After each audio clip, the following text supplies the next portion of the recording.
નમસ્કાર મિત્રો, ટૂંકમાં હમણાં જ સમગ્ર શિક્ષા અંતર્ગત જિલ્લા તેમજ તાલુકા કક્ષાએ અને કસ્તુરબા ગાંધી બાલિકા વિદ્યાલય KGB ખાતે 11 માસ માટે કરાર આધારિત જગ્યાઓ ભરવાની જે થતી હોય છે એનો જાહેરાતનો નમૂનો, કેટલી ખાલી જગ્યા છે, કેટલું એનું મહેનતાણું છે, તેની વિગતવાર માહિતી આપણે આ વિડીયોના મારફતે મેળવીએ.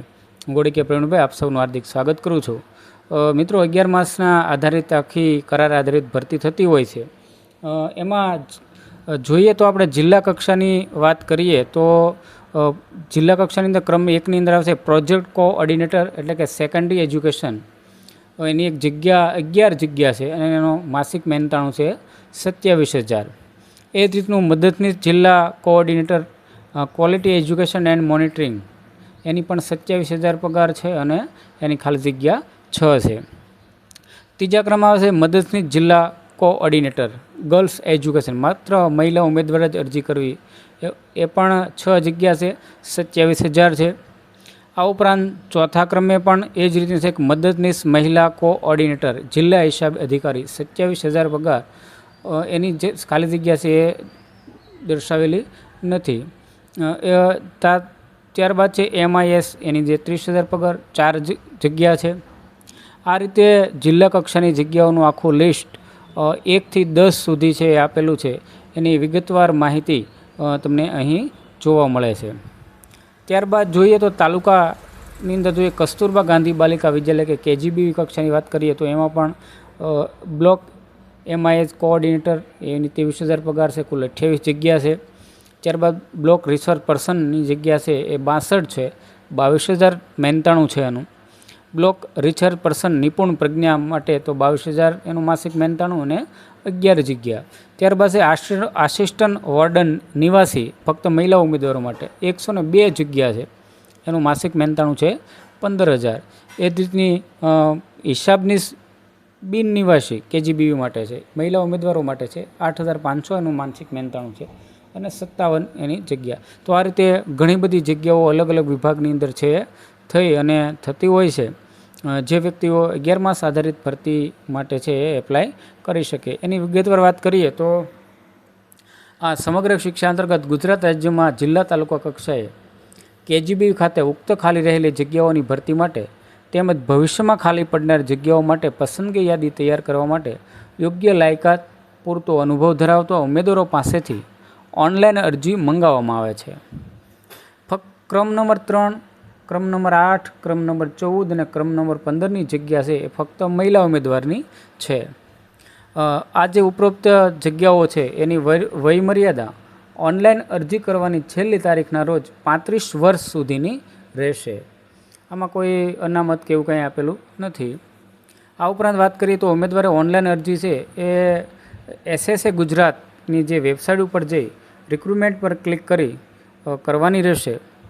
ઉમેદવારે અરજી કરતાં પહેલાં વેબસાઇટ પર મૂકેલ ઉક્ત જગ્યાઓ માટેની આવશ્યક લાયકાત, વયમર્યાદા, અનુભવ, નિમણૂકનો પ્રકાર અને મહેનતાણા અંગેની સૂચનાઓ પહેલાં છે વાંચી લેવી. સ્ટેટ પ્રોજેક્ટ ઓફિસ તથા જિલ્લા પ્રોજેક્ટ ઓફિસ ખાતે રૂબરૂ, ટપાલ કે કુરિયર દ્વારા કોઈ પણ અરજી સ્વીકારવામાં આવશે નહીં. મિત્રો, આ ખાસ છે, ઓનલાઈન જ અરજી કરવાની રહેશે. આ ઉપરાંત આવી મોકલેલી અરજીઓ છે માન્ય ગણાશે નહીં. ઉમેદવારે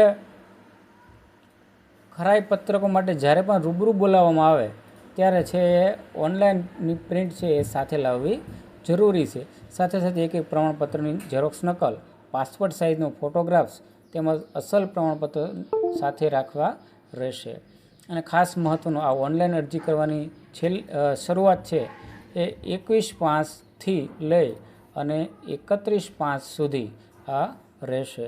તો આ રીતે જે વ્યક્તિઓએ ઓનલાઈન અરજી જેને કરવાની છે એના માટે આ ખૂબ જરૂરી KGBમાં નિવાસી અને બિન નિવાસી અને જિલ્લા અને સ્ટેટ પ્રોજેક્ટની ખૂબ સારી જગ્યાઓ આવેલી છે. તો આ પ્રમાણે તમે એની વેબસાઇટ ઉપર જઈ અને તમે કરી શકો. આપણે વેબસાઇટની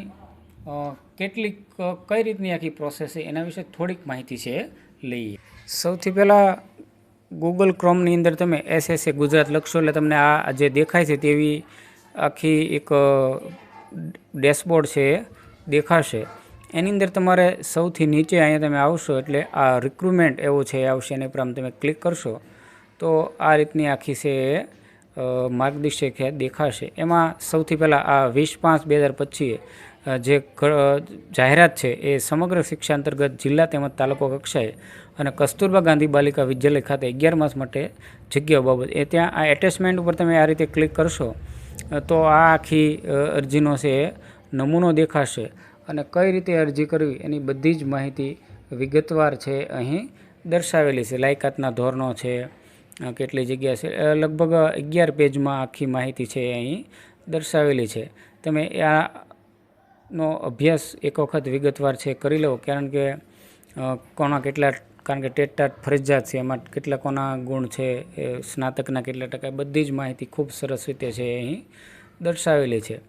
તો આ બધી બાબતોથી તમે વાકેફ થઈ અને એક વખત અવશ્ય આ ફોર્મ છે એ ભરી, જેથી કરીને તમને KGBમાં તમારે જો પસંદગી મેળવી તો તમે લઈ શકો. તો જો તમને આ માહિતી સાચી અને સારી લાગી હોય તો ચેનલમાં તમે નવા છો તો લાઇક, શેર અને સબસ્ક્રાઈબ કરો. અને અન્ય જે વ્યક્તિઓ જે છે જે BEd કરેલા છે, ટેટ ટાટ પાસ છે, તેના સુધી અવશ્ય